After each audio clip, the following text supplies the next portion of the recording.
Michael S. Williamson, Washington Post. Dawn breaks on Main Street in Kimball, WVA, a coal town that has suffered several setbacks over the years, including mine closings, shuttered businesses and floods. By Andrew Van Dam, Washington Post. Washington, if Republicans succeed in their multi-front campaign to cut back on food stamps, the burden will fall heaviest on the working class, rural white voters on whom President Donald Trump has staked the future of their party. House Republicans on Thursday passed legislation that would require Americans ages 18 through 59 to either work part-time or enroll in 20 hours per week of workforce training to receive food stamps. Ad choice advertising and read invented by Tees. Start your day with the news you need from the Bay Area and beyond. Sign up for our Morning Report weekday newsletter. On the same day, the White House unveiled a proposal to consolidate the public safety net, including the Supplemental Nutrition Assistance Program, SNAP, under a revamped health department.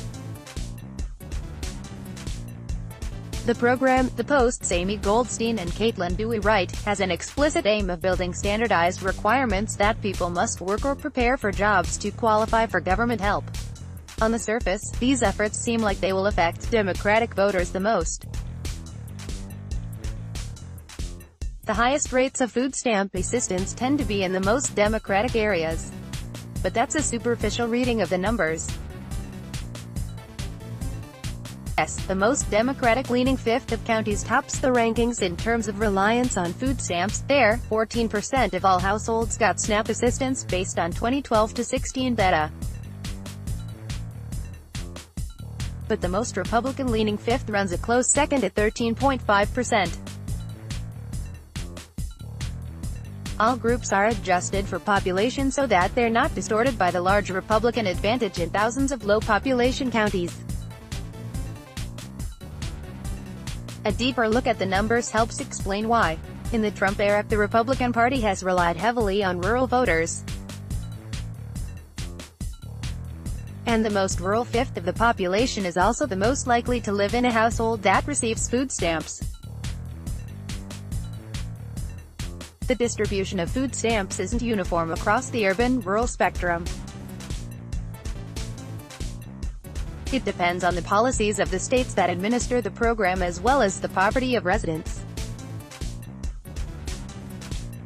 But food stamp use is particularly high in key Trump strongholds such as rural Appalachia, the Ozarks and much of the rural South. A similar pattern emerges in the counties with relatively large non-Hispanic white populations, many of which are also rural. The whitest fifth of counties is by a narrower margin, also the most likely to receive food stamps. To be clear, this is only true of the whitest counties, not of white Americans as a whole. The above trends merge when, instead of looking at race, ethnicity or geography, we look at Trump support. Consider the counties that shifted away from 2012 Republican presidential candidate Mitt Romney and toward Donald Trump. The huge 5 percentage point gap between the Trumpiest and Romneyist counties shows, perhaps even more clearly than the contrasting politicians themselves, that the party now leans heavily on the support of poor, working-class areas. And many people in those areas? They lean heavily on the support of the federal government.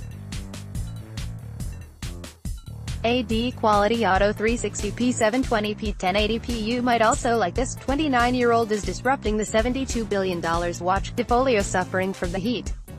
Try AirCool.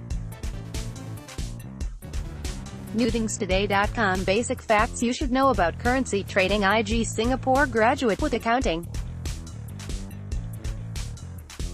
Why closing down my shop is the best decision I made. Ace Pro Academy. Camille Cosby has finally had enough of Bill Cosby and MercuryNews.com. Trump calls Red Hen filthy after it boots Sarah. MercuryNews.com. Kurt Tinbach. Here's what the addition of Jacob Evans, MercuryNews.com, recommended by